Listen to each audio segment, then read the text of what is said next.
বিয়ের দিন সকালবেলা উঠেই কেন মামা কান্নাকাটি শুরু করে দিল, আর এই মা মাথা চুলকাচ্ছে কেন, বিয়ে করে ফেসে যাচ্ছে না তো, ক্যামেরাম্যান ছবি না তুলে কেন চলে যাচ্ছে, আর মামার ছবি না তুলে কেন ক্যামেরাম্যান দাঁড়িয়ে পড়ছে, সব নিয়ে রয়েছে আজকের ভিডিওটা। তো চলো শুরু করা যাক।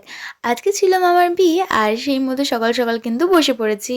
রোদ পোয়াতে চান টান করে এসেছি, তাই রোদ পোয়াচ্ছে। আর এখানে কোনো কান্নাকাটি চলছিল না, জাস্ট চোখ মুছছিল, অন্য কিচ্ছু না। আর তারপরেই ক্যামেরাম্যান চলে আসে, তারপরে ছাদে চলছিল ফটোশ্যুট করা।